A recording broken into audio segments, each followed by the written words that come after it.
12월 4일 0시 38분부터 이뤄졌던 방첩사 출동조의 단체 대화 내용입니다. 우원식, 이재명, 한동훈을 보면 먼저 체포해서 구금시설로 이동하면 된다라고 적혀 있습니다. 신병을 확보하면 소방사로 구금 바란다며 포승줄과 수갑을 이용하라고 돼 있습니다. 대통령이 국회 활동을 방해하려 했던 정황은 검찰 자료에서 뚜렷하게 나타납니다. 총을 쏴서라도 문을 부수고 들어가 끌어내라. 국회가 계엄 해제를 하더라도 2번, 3번 선포하면 되니까 계속 진행하라라고 했다고 검찰은 설명했습니다.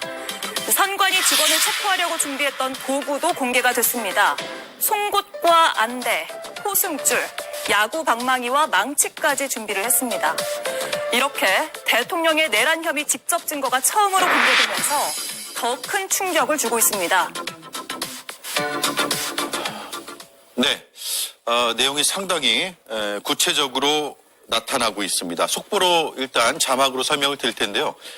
제가 하나하나 설명을 드리겠습니다. 일단 윤석열 대통령의 비상계엄 당시의 지시사항이 나왔습니다.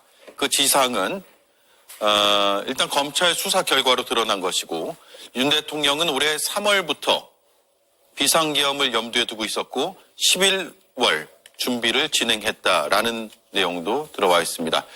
총을 쏴서라도 문 부수고 끌어내라. 그러니까 발포 명령을 한 겁니다. 계엄 당시에 국회의원들 다 체포하고 잡아들여라 라는 지시도 내렸습니다. 자, 그런가 하면 체포조의 대화방 조금 전에 보셨습니다.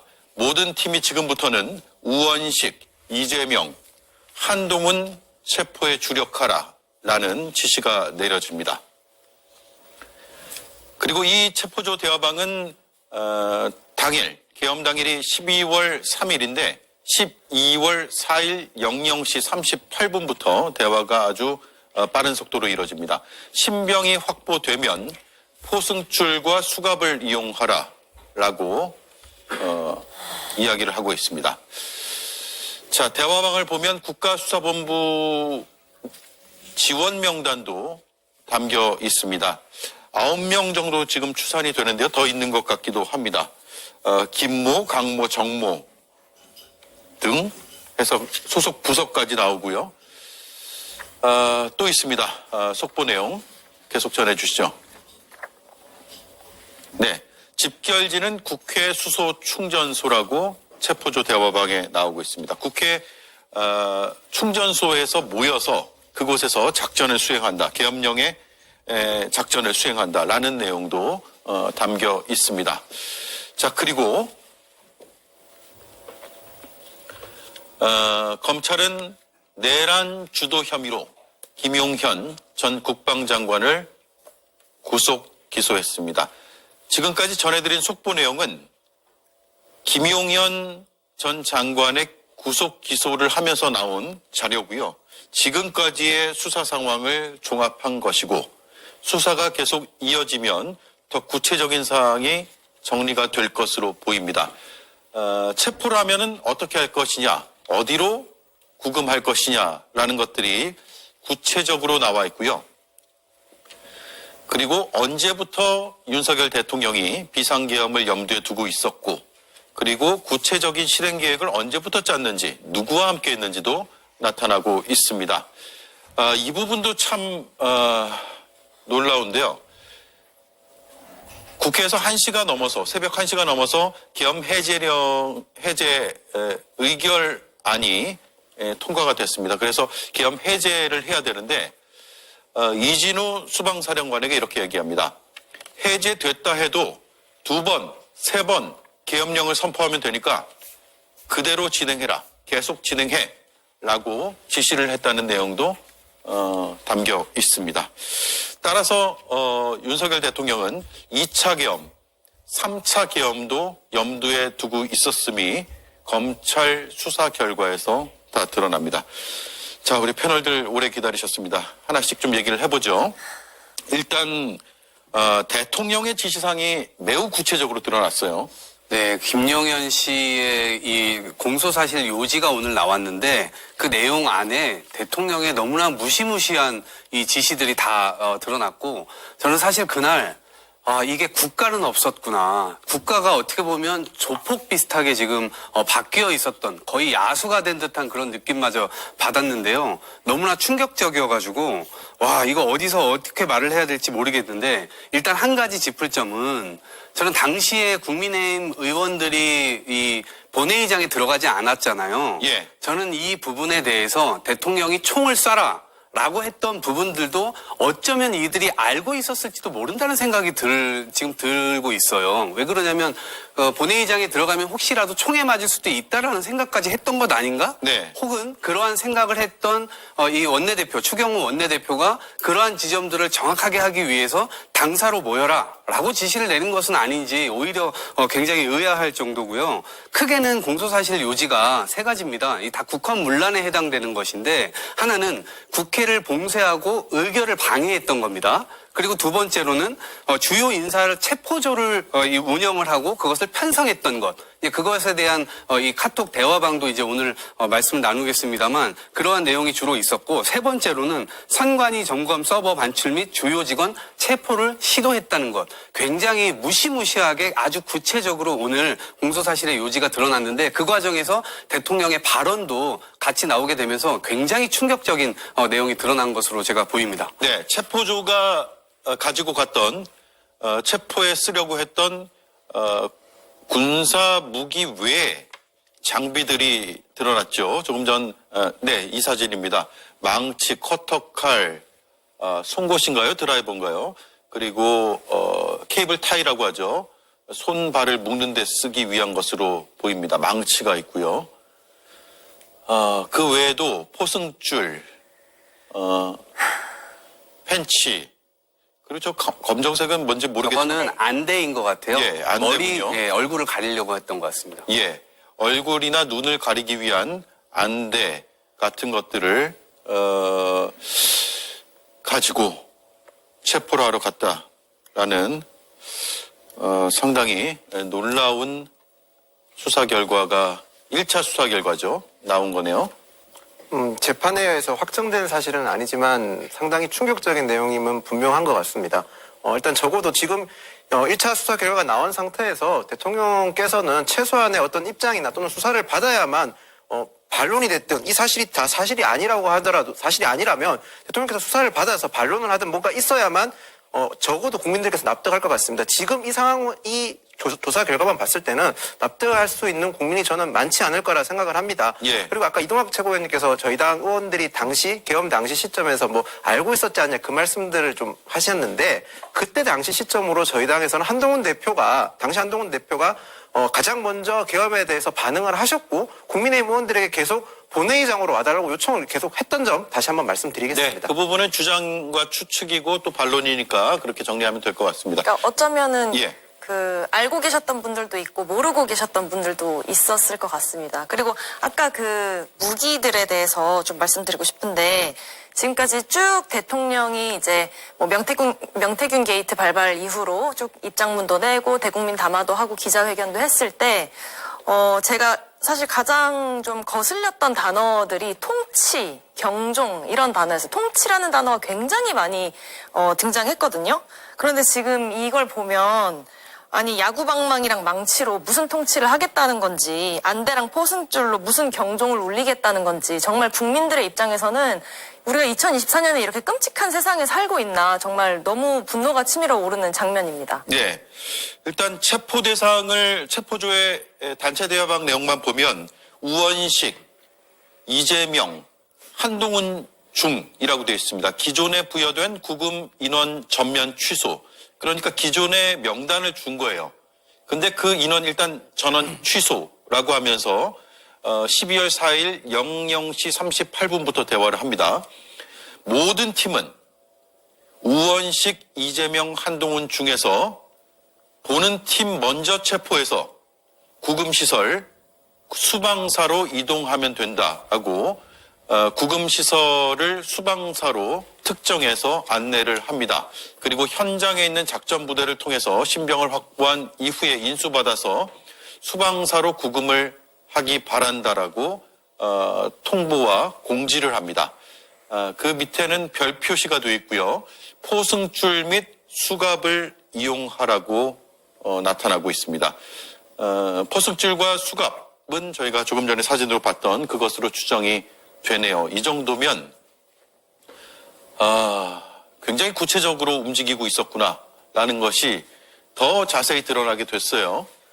네, 그렇습니다. 특히 저기서 보시면은 이제 상황이 급박하니까 당장 우원식 의장, 이재명 대표, 한동훈 대표부터 체포해라 이거거든요. 저는 무슨 얘기냐면은 일단 계엄 해제를 어떻게든 막으라는 이야기예요. 그런 아주 구체적인 지시가 내려간 거고요. 또 거기 보면은 아예 체포를 해서 어디로 이동하라까지 아주 구체적으로 이제 지시를 합니다.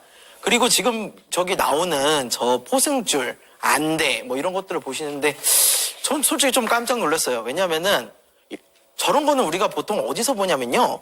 테러리스트들이 가지고 다니는 장비예요. 예. 저거는 우리가 피의자들이, 테러리스트들이 누군가를 납치할 때 쓰는 거거든요. 특히 저기서 안대에 한번 주목을 하셔야 되는데요. 안대 왜 합니까? 이거 인권 침해예요. 그 체포되는 사람으로 하여금 눈에 안대를 씌워서 어디로 이동되는지도 모르게 하고 공포감을 줘가지고 꼼짝 못하게 하려는. 그리고 야구방망이 왜 있을까요? 뭐 망치야 문 부시려고 해서 있다고 치도. 야구방망이는 도대체 왜 있을까요? 저거는 제가 보기에 상당히 어떠한 폭력성에 의한 것들을 하려는 생각이 좀 있지 않았을까. 그리고 수갑이 아니라 케이블 타이를 썼다는 것도 마찬가지인데요. 케이블 타이는요, 이게 한번 이렇게 채워지게 되면 살을 파고들어요. 예. 그러니까 인권 침해 요소가 강하거든요. 그러니까 저 사람들이 당시에 체포하려는 사람들을 어떤 식으로 대했는가. 정말 그냥 정치인의 대표로서 뭐 이렇게 데려가는가 아니면은 정말 반란, 뭐 내란 수계, 오히려 반대로 그렇게 생각해가지고 이 사람들을 압박을 해서 어디다가 가둬놓고 뭐 폭력을 가할 그럴 생각이었는가. 저는 저기 증거물을 보면서 와 정말 이 사람들이 정식적인 이런 체포 절차를 거칠 생각이 없었다. 아주 심각하게 법 위반을 하면서까지 이걸 진행하려고 했다라는 생각이 좀 듭니다. 예. 흉기, 둔기, 인체 결박 도구, 여러 가지가 등장합니다. 그리고 나서 마음대로 되지 않았는지 현장에 집회 인파가 많다라고 이야기를 하고요. 누군가가요. 그 다음에 대화 내용이 구체적으로는 더 없는 걸로 봐서는 일단 국회 바깥이나 국회 본청 그러니까 본회의장 바깥에서는 국회 관계자들 또 급하게 달려온 시민들이 막고 있었고 또 국회의원이나 보좌진들이 국회 본회의장 앞쪽까지 진입을 하고 담 넘고 들어가고 그러면서 국회가 열리게 되고 이런 상황 때문에 뜻대로 이루지는 못한 것 같지만 굉장히 주도 면밀하게 준비했고 조별로 나눠서 어떤 임무를 주었다라는 점을 충분히 유추해 볼 수 있는 검찰의 공소 사실 내용입니다. 자, 그리고 윤석열 대통령이 이거 그냥 경고용으로 한 거 아니냐라고 하는데 저런 자료들만 보더라도 이게 이제 확정된 사실로 나중에 재판을 받게 되고 확정된 사실이 된다면 그럼 경고로 볼 수 있는 여지는 전혀 없어 보이고 거기에 더해서 3월에서 4월 정도부터 비상계엄을 암시하거나 염두에 둔 그런 발언을 했다는 거잖아요. 그렇습니다. 이 사석에서도 그런 이야기들을 많이 했다는 것이고 그런 이야기들도 주변에 굉장히 많이 했다는 건데 우리가 또 유추해 볼 수 있는 것은 주말에 골프를 군인들이 하고 쳤다는 거 아니겠습니까? 그리고 어떨 때 보면 이게 부사관들하고도 골프를 쳤다는 내용이 나오고요. 예. 그다음에 그 부사관들이 정말 가문의 영광이다. 눈물을 팡팡 흘렸다. 이게 국방부 장관이 국회에 나와서 이야기를 했던 바도 있지 않았습니까? 사실은 하나하나 어찌 보면 섭외하는 과정이 아니었을까라는 생각이 들고 저렇게까지 준비를 한 그 과정이 지난 11월 달에 준비가 됐다고 하는데 실제로 마음을 먹었던 것은 이미 3월 달부터 저러한 이 증언들이 나오는 것으로 봐서 정말 오랜 기간 동안 마음을 다잡는 그런 기간이 있었던 것 아닐까라고 생각이 들고 실제로 결행할 때는 이것은 완전히 국가를 없애고 조폭 집단으로 바꿔서 실제 민주주의를 완전히 위협하고 민주주의라는 게 무슨 의미가 있겠습니까? 지금 40여 년 동안 민주주의가 이제 정착해가고 있었던 그런 대한민국 많은 나라들이 대한민국을 배우자 라고 세계적으로 지금 흐름을 타고 가고 있는 이 상황에서 대통령이 완전히 대한민국의 브랜드 이미지부터 시작해서 민주주의 사람들의 피와 땀으로 만들어 놓은 이러한 금자탑을 완전히 일거에 없애버린 그런 사건이 아닌가 싶고요. 과연 헌법의 최종 수호자, 법률의 최종 수호자, 법치주의의 수호자 대통령이 맞나? 저는 조폭 두목으로밖에 보이질 않습니다. 예. 자, 다시 한번 정리해드리겠습니다. 검찰의 수사 결과는 김용현 전 장관의 기소를 오늘 하면서 알려지게 됐습니다. 검찰의 자료를 내서 아주 조목조목 정리해서 발표를 했고요. 앞서 보셨던 그런 사진까지 첨부해서 국민들에게 알렸습니다. 일단 윤 대통령은 계엄 해제 뒤에도 해제안이 의결된 뒤에도 해제됐다고 하더라도 2번, 3번 계엄령을 선포하면 된다. 그러니까 계속 진행해라 라고 지시를 합니다. 그 지시를 이진우 수방사령관에게 한 것으로 나타나고 있습니다. 자, 그러니까 2차 계엄령, 3차 계엄령을 생각하고 있었던 것으로 검찰 수사 결과에 따르면 우리는 알 수가 있습니다. 그리고 체포조들은 몇 주까지 있는지까지는 좀 파악해 봐야겠지만 조별 임무가 구체적으로 정해져 있었고 저런 케이블 타이, 망치, 야구방망이, 드라이버, 커터칼, 송곳 같은 장비들을 이용해서 국회에 단순히 진입 혹은 문을 뜯어내는 정도가 아니라 그 이상의 행위를 하기 위한 목적이 있었음이 드러났습니다. 안대가 있고요. 결박을 위한 포승줄과 케이블 타이가 있습니다. 자, 이런 지시는 아마 대통령으로부터 점차적으로 내려와서 체포조에게 전달됐을 가능성이 꽤 있고 대통령이 어디까지 구체적인 지시를 했느냐 이 부분은 앞으로 수사에서 밝혀져야 될 부분인 것 같습니다.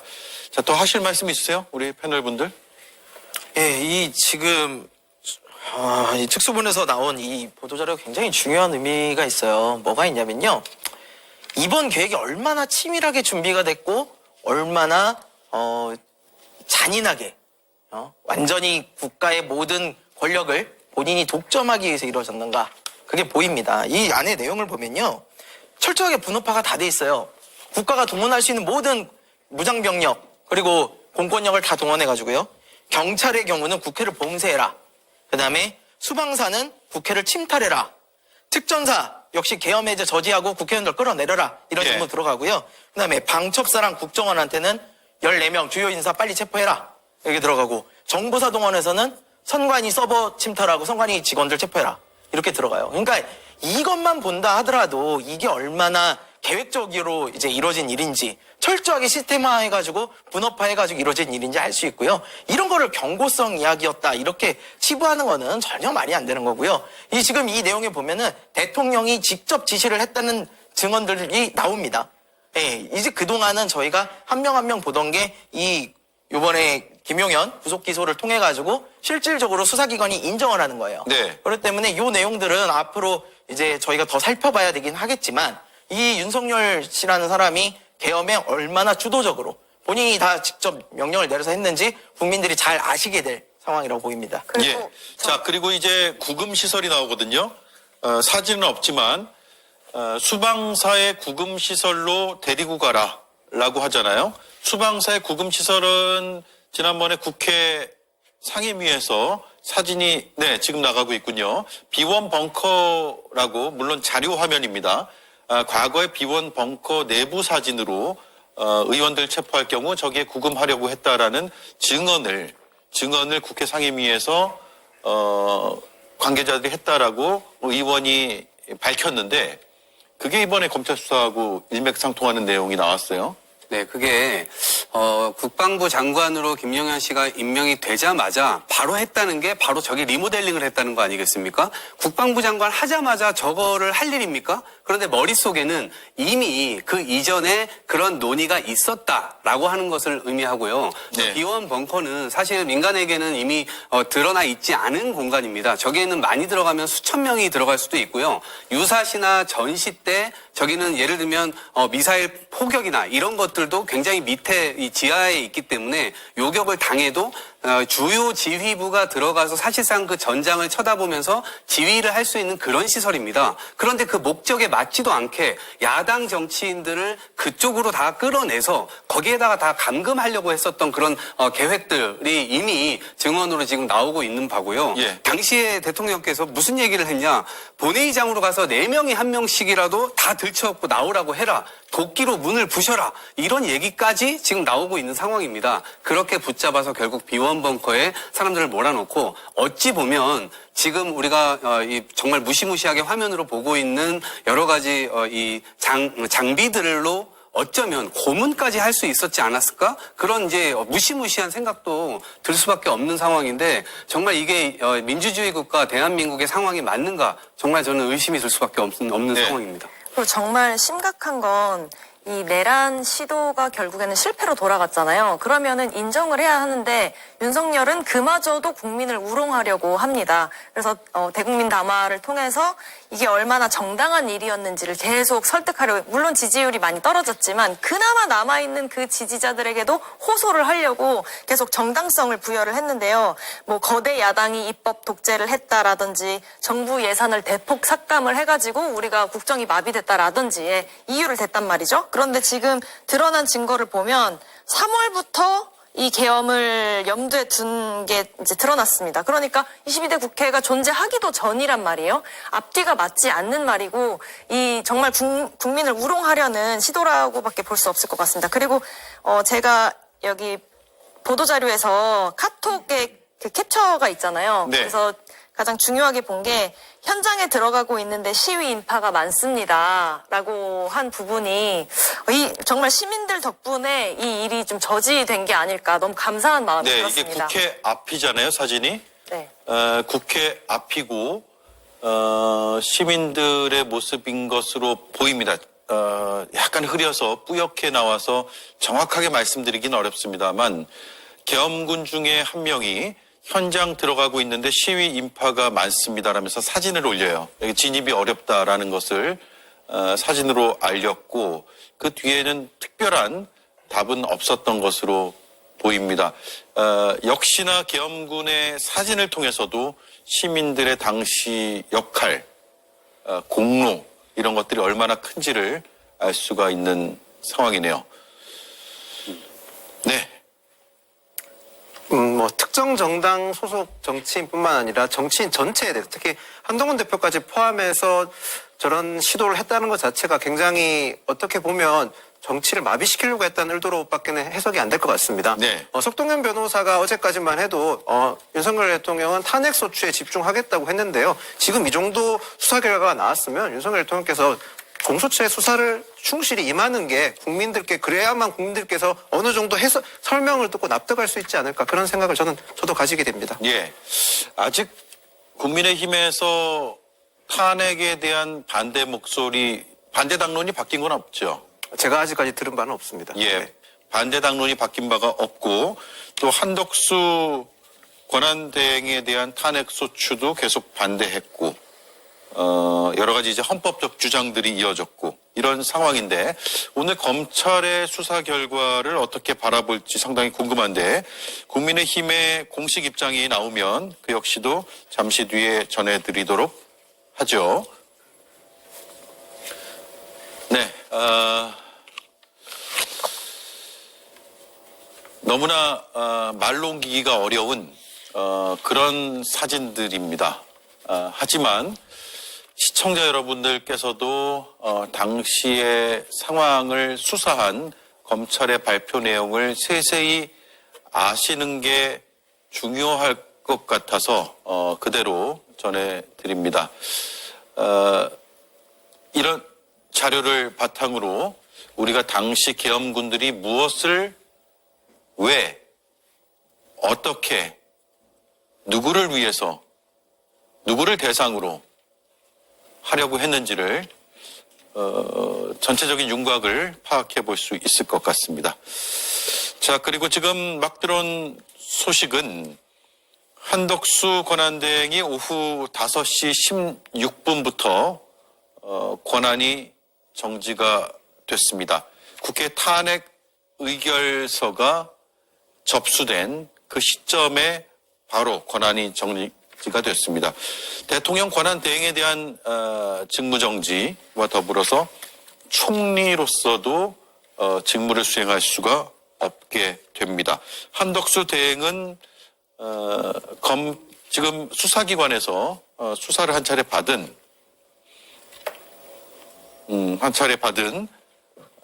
피의자 신분인데요. 앞으로 수사가 어떻게 될지 당사자로서 수사를 계속 받는 것인지 소환 통보가 있을 것인지도 파악을 해보고 저희가 또 전해드리도록 하겠습니다. 그리고 6시인가요? 6시에는 최상목 경제부총리가 서면으로 대국민 담화를 발표한다고 합니다. 이제 한덕수 대행의 직무가 정지됐기 때문에 바로 이어받아서 권한대행 겸 국무총리 권한대행 겸 경제부총리라는 긴 직함으로 업무를 하게 됐습니다. 자, 검찰 수사 결과 내용을 조금 더 짚어볼까 하는데 김성열 의원님. 네. 이번 김용현 씨 구속 기소에 대해서 의미는 이겁니다. 여태껏 저희가 국회 청문회나 이런 걸 통해 가지고 하나하나 언론을 통해서 받아왔던 이런 사실들이 이제 수사기관에서 정식으로 인정이 됐다는 거예요. 근데 그 중에서도 정말 심각한 것들이 사실로 지금 수사기관에서 이해를 하고 있다. 네. 그게 어떤 겁니까? 앞서 앵커님 말씀 주신 것처럼 문을 부숴서라도 끌어내는데 총을 쏴서라도 문을 부숴라. 예. 발포 명령이거든요, 사실상. 발포 대상을 명시하지 않았지만 발포 자체는 지시를 한 것이죠. 아니요, 그리고 또 문을 쏟아보면 그 옆에 있는 사람들이 다치게 될지 어떻게 합니까? 그만큼 발포라는 건 심각한 문제거든요. 근데 발포는 1980년 광주민주화운동 때도 발포 명령을 했느냐, 누가 했느냐, 그러니까 한 20년 가까이 계속 논쟁적인 사안으로 남았고 당시에 그 총탄의 흔적들이 있음에도 불구하고 최종 명령자를 밝혀내는 게 굉장히 난항을 겪은 그런 사안이잖아요. 저는 계엄령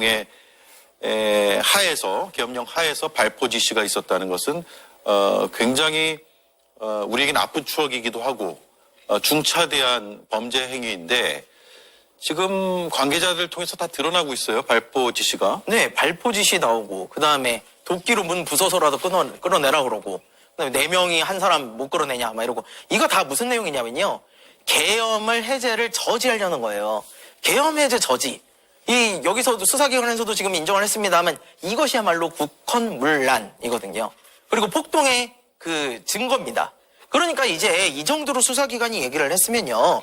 더 이상 윤석열 씨에 대해서 내란죄가 아니다라는 논란은 저는 불필요하다고 보여요. 네. 이제 다만 그것이 법정에서 인정이 될 것이냐 안 될 것이냐. 어디까지 될 것이냐. 그렇죠. 예. 그렇게 넘어가야 되는 단계지 우리가 여기서 더 이상 이 윤석열 씨에 대해서 뭐 내란죄는 적용이 안 된다라고 얘기하시는 분들은 이거 이 정도 상황이 나왔는데도 그렇게 얘기를 계속 하시면요. 내란죄는요. 정말 심각한 범죄이기 때문에 예비만 해도 법에 저촉되고요. 음모만 해도 법에 저촉됩니다. 선동도 마찬가지예요. 그래서 이거 명심하셔야 될 거예요. 지금 대통령이 우리 특전사 사령관한테 국회의원 끌어내라 그러고요. 수방 사령관한테 국회의원 끌어내라 그러고 조지호 경찰청장한테 국회의원들 못 들어가게 하고 들어가려는 국회의원들 체포해. 이거 다 명백한 국헌문란이거든요. 수사기관도 인정을 했는데 여기서 만약에 다른 분들이 나와가지고 내란죄 아니다. 이런 식으로 말씀하실 때 이제는 조심하셔야 된다는 겁니다. 이렇게 하면요. 이제는 내란 선동에 같이 포함되실 수 있다. 제가 분명히 경고드리겠습니다. 네. 저 수사 결과 자료에 나타나는 문구들은 검찰이 진술을 받거나 어떤 물증을 받거나 혹은 물증을 확보하거나 혹은 대화 내용의 녹취라든가 문자 내용 같은 것들을 파악한 결과일 것으로 보입니다. 왜냐하면 단순하게 한 사람이 그렇게 주장한다고 해서 수사 기록에 담지는 않거든요. 그 공소 사실을 바탕으로 법원에서 다투기 때문에 누가 언제 어떻게 왜 지시했는지까지 파악을 하고 아마도 추측컨대 여러 관계자들에게 상호 교차 검증을 이른바 크로스 체크를 한 그런 진술 내용일 가능성이 꽤 커 보입니다. 왜냐하면 수방사, 방첩사, 지작사, 또 어딨죠? 너무 많아가지고. 특전사. 네. 특전사, 이런 사령부의 사령관들이 지금 구속돼서 수사를 받고 있기 때문에 그 입을 통해서 하나씩 다 진술이 나오고 있는 것으로 우리가 합리적으로 추정해 볼 수 있는 것 같습니다. 수방사 B1 벙커에 구금하려고 했을 가능성이 꽤 크고요. 저게 관악산인가요? 관악산 아래에 있는 것으로 파악이 되는데 관악산 아래 수십 미터 지하에 있다라는 이야기도 있고 수백 미터 아래에 있다라는 이야기도 있는데 아직 검증된 사실은 아닙니다만 꽤 지하 깊은 곳에 B1 벙커가 있고 전쟁이나 주요 작전 시에 사용하기 위한 것으로 만들어졌지만 이번에는 구금 시설로 사용하려고 했다라는 증언들이 잇따르고 있습니다. 많은 분들이 저 비원 벙커에 왜 구금을 하려고 그랬는지 그거에 대해서 좀 궁금해하시는 분들이 있는데요. 쉽게 말씀드리면요. 저긴 군사시설이에요. 일반적인 우리 교정시설, 교도소와는 전혀 다릅니다. 그래서 저기는 핸드폰도 터지지 않고요. 어떤 것들도 출입이 안 돼요. 즉 저기 한번 들어가서 구금이 돼 있잖아요. 누가 어디에 잡혀가는지 알 수가 없어요. 그만큼 이 지금 비원 벙커에 넣겠다는 것이 정치인들, 주요 정치인들을 갖다가 쥐도 새도 모르게 어디에다 가둬놓고 아무도 모르게 처단할 수도 있었다라는 것까지 보여주는 거거든요. 매우 심각한 문제입니다. 예. 그리고 발포 지시와 관련해서 정말 너무 끔찍한데 사실 그나마 감사하게 생각할 부분은 발포가 되지 않았잖아요. 그 군인들이 그런 결정을 하지 않았다라는 거죠. 근데 우리가 정말 간과하지 말아야 할 사실은 군인들도 국민입니다. 시민입니다. 근데 그분들이 이제 명을 따르지 않으면 항명이 되는 것이고 그리고 명을 따르게 되면 정말 누군가를 다치게 할 수 있는, 죽게 할 수도 있는 그런 끔찍한 트라우마를 평생 안고 살아가야 하는 거잖아요. 정말 국민들한테 못할 짓을 한 거다 그런 생각이 듭니다. 예. 일단 계엄군들이 저런 흉기, 둔기 이런 것들을 다 들고 간 것으로 파악이 되고 저게 압수 물품이겠죠 아마. 네. 압수수색 등을 통해서 혹은 임의 제출을 받은 그런 물품들인 것으로 보이고요. 송곳 안대, 포승줄의 사진들이 있습니다. 지금 폭동 행위라고 검찰은 규정을 하고 있습니다. 그러니까 그 폭동 행위, 그러니까 계엄군의 폭동 행위를 얘기하는 겁니다. 계엄군의 이 폭동 행위에 동원된 군과 경찰의 규모가 약 4,700명이라고 검찰이 발표했습니다. 5,000명 가까이 됩니다. 군경이 5,000명 가까이 지금 투입이 됐는데 대통령과 김용현 전 장관은 기자회견을 통해서 그냥 경고성으로 한 것이다 라고 하면서 병력이 그렇게 많이 투입되지도 않았다는 취지로 대통령은 주장을 했거든요. 그것과는 전혀 다른 숫자입니다. 약 4,700명이 투입이 된 것으로 검찰은 파악하고 있습니다. 자, 그리고요. 김용현 전 장관의 주요 지휘관 회의 녹음 파일까지도 있는데 준비가 돼 있죠. 네. 녹음 파일 자체는 언론에 공개되지 않았고 그 부분이 발췌가 됐는데 기존에 했던 내용과 대동소이합니다. 중과부적으로 결과가 우리가 원하는 결과가 되진 않았지만 그래도 우리는 우리의 할 바를 다했다고 생각합니다. 라고 12월 4일에 이야기를 했다고 하는데 저런 발언은 주요 지휘관들을 모아놓고 한 발언이고 인원이 부족해서 못했다. 수적 열세로 못했다라는 기존의 주장하고 맞닿아 있는 것 같습니다. 그리고 수방사, 방첩사, 특전사, 지작사, 그리고 여기에 함께하고 있는 우리 지휘통제실 참모들, 합참 의장님 포함해서 모든 분들께 고맙게 생각합니다. 수고했습니다. 저는 첫 번째 줄이 가장 중요할 거라고 생각하거든요. 우리 군이 통수권자이신 대통령님의 명을 받들어 예. 임무를 수행했다. 이게 너무 증거라고 생각합니다. 네, 명백한 증거가 될 수 있겠네요. 지금까지 해왔던 계엄군의 이런 행위들이 군 통수권자인 대통령의 명령에 따라서 한 것이다. 라고 김용현 전 장관 본인 입으로 저렇게 발언을 했고요. 저 발언은 녹음 파일로 남아 있고 검찰이 그것을 녹음을 그대로 풀어서 저 발언 내용을 녹취록으로 언론에 공개를 했습니다.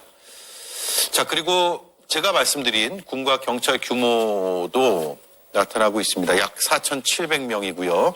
제일 아래 보면 특전사가 1,000명이 넘네요. 1,100명. 수방사가 282명. 방첩사령부에서 164명. 정보사령부가 약 40명.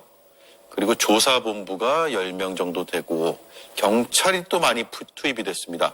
3,144명입니다. 그리고 앞서 그 체포조의 대화방 내용을 보면 거기에 국가수사본부의 지원 인력이라는 게 나오는데 조를 짜서 아마 강력 이런 표현도 들어가고요.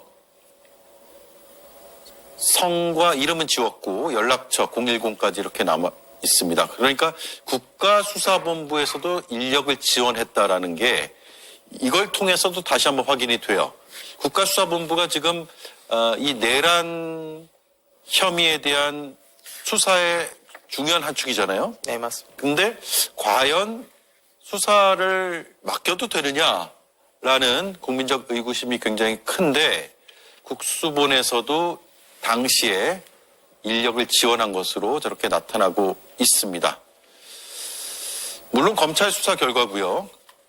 검찰 역시도 그동안 수사의 행태를 보면 이번 내란 혐의에 대한 수사를 제대로 할 수 있겠느냐와 더불어서 내란죄에 대한 수사 권한이 없지 않느냐 이런 문제 제기를 받고 있기 때문에 향후에 특검이 출범한다면 이런 수사 초동 수사 자료들, 진술들 이런 것들이 특검으로 넘어갈 가능성도 꽤 있어 보입니다.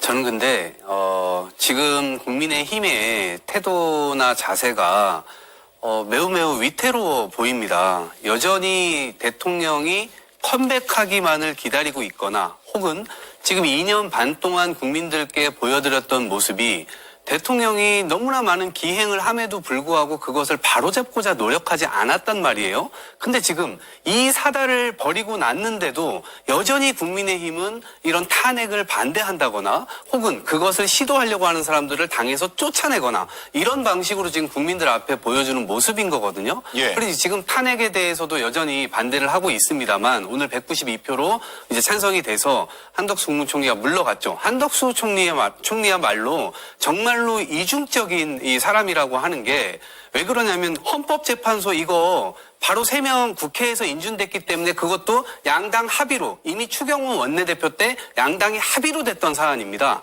그런데 본인이 뭔데 합의가 안 됐으니까 다시 합의를 해갖고 와라라고 이야기를 합니까? 이거는 현실을 완전히 호도하는 거고요. 거기에다가 국가인권위원회 사무총장은 또 오늘 인준을 해버렸습니다. 예. 그거는 임명을 하고 정말 중요한 헌법재판소 이 재판관들은 임명을 하지 않고 이러니까 국민들께서 보시기에 한덕수 국무총리 역시 정말 민주당이 선의로 어찌 보면 이 국정 안정을 위해서 그래도 국무총리는 잘못이 있지만 일단은 국정 안정이 최우선이기 때문에 잠깐 남겨놨던 것인데 그 선의를 완전히 악용해서 정치적으로 이거를 활용했던 겁니다. 그렇기 때문에 저는 이 100번 이 탄핵을 해도 정말 부족하다라고 생각이 들고요. 그 뒤에 이제 자리를 물려받게 될 최상목 경제부총리 정말로 국민 편에서 지금 움직여야 돼요. 예. 그나마 계엄 그 관련돼서는 자기가 강력하게 반대했다고도 하고 그 자리를 박차고 나왔다고도 했기 때문에 이제는 정치적으로 그것을 해석하고 움직일 그런 상황이 아니라 정말 국민만 바라보고 움직였으면 좋겠다. 저는 그런 생각을 하는데 지금 이 시점에서도 윤석열 씨나 아니면 다른 사람들 역시도 계속해서 대국민 메시지를 이상하게 내면서 국민 여론을 흐트러뜨리고 있거든요. 그런데 오늘 이렇게 공소사실 요지가 나왔음에도 불구하고 국민의힘이 자꾸 그런 식의 이 쉴드 치려고 하는 태도를 보인다는 건 정말 대국민 배반이자 배신이다 이렇게 생각을 합니다. 예. 네, 반론하시죠. 일단 뭐 말씀하신 지적 중에서 국민의힘이 윤석열 대통령을 바로잡지 못했다는 지적에는 동감합니다. 하지만 국민의힘 내부에서도 한동훈 대표처럼 바로잡으려고 노력했었던 사람도 있었다는 점을 국민께서 알아주셨으면 좋겠고요. 한덕수 총리 탄핵에 대해서는 조금 결이 다릅니다. 이게 지금 헌법의 해석영역 부분에서 지금 탄핵 여부가 된 거거든요. 다시 말해서 무슨 말이냐면 헌법재판관의 합의에 해와라는 걸 아니라 헌법재판관을 임명하는 권한을 한덕수 총리가 사용할 수 있는지 없는지를 여야가 합의를 해달라고 요청을 한 겁니다. 한덕수 총리는 선출된 권력이 아니기 때문에 그 권한의 정당성 의문을 제기한 사람들이 많지 않습니까? 그러면 현재 선출된 권력은 여야 국회의원들이지 않습니까? 그 국회에서 이 권한을 사용할 수 있을지 없을지를 합의해달라고 한 걸 가지고 지금 민주당이 탄핵을 한 겁니다. 윤석열 대통령 탄핵과는 약간 결이 전 다르다고 보는 게 맞을 것 같고요. 예. 네. 자, 그런데 그 부분은 제가 안 그래도 궁금한데 그 말씀하신 김에 헌법을 해석할 수 있는 최고기구는 헌법재판소고요. 대법원도 할 수 있습니다. 헌법재판소와 대법원에서 모두 임명 권한이 있으니까 임명할 수 있다라고 하는데 한덕수 총리가 안 한 거잖아요. 근데 그걸 왜 국회에서 합의로 해석을 해야 되는지가 궁금하거든요.